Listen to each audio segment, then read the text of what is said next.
Audiobooks.com Publishing presents How to Lie with Statistics by Darrell Huff. Read by Bryan DePuy.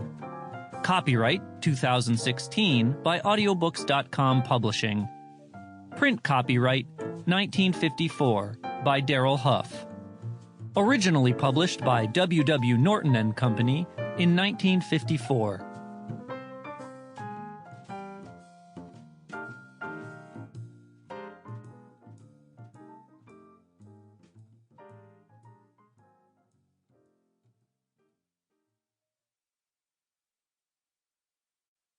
Acknowledgements.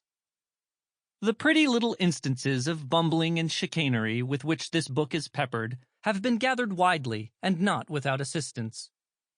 Following an appeal of mine through the American Statistical Association, a number of professional statisticians who, believe me, deplore the misuse of statistics as heartily as anyone alive, sent me items from their own collections. These people, I guess, will be just as glad to remain nameless here. I found valuable specimens in a number of books, too, primarily these: Business Statistics by Martin A. Brumbaugh and Lester S. Kellogg, Gauging Public Opinion by Hadley Cantrell, Graphic Presentation by Willard Coate Brinton, Practical Business Statistics by Frederick E. Croxton and Dudley J. Cowden, Basic Statistics by George Simpson and Fritz Kafka, and Elementary Statistical Methods by Helen M. Walker. Introduction. There's a mighty lot of crime around here, said my father-in-law a little while after he moved from Iowa to California.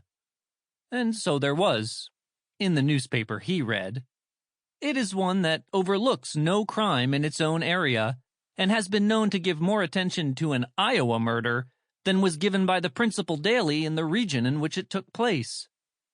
My father-in-law's conclusion was statistical in an informal way. It was based on a sample, a remarkably biased one. Like many a more sophisticated statistic, it was guilty of semi-attachment.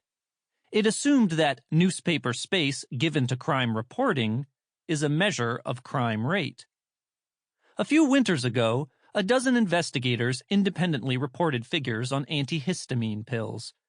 Each showed that a considerable percentage of colds cleared up after treatment. A great fuss ensued, at least in the advertisements, and a medical product boom was on.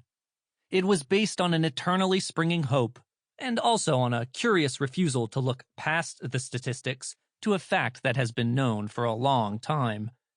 As Henry G. Felsen, a humorist and no medical authority, pointed out quite a while ago, proper treatment will cure a cold in 7 days, but left to itself, a cold will hang on for a week. So it is with much that you read and hear.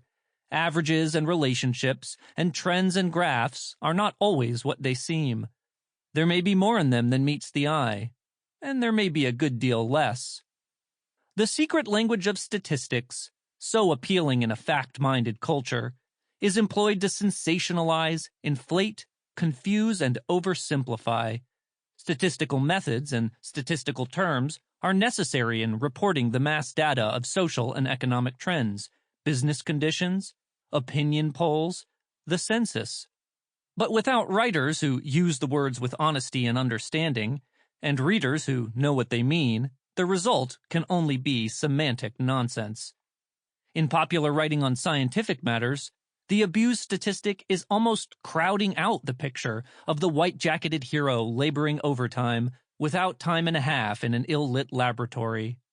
Like the little dash of powder, little pot of paint, statistics are making many an important fact look like what she ain't. A well-wrapped statistic is better than Hitler's big lie. It misleads, yet it cannot be pinned on you. This book is a sort of primer in ways to use statistics to deceive. It may seem altogether too much like a manual for swindlers. Sample complete. Ready to continue?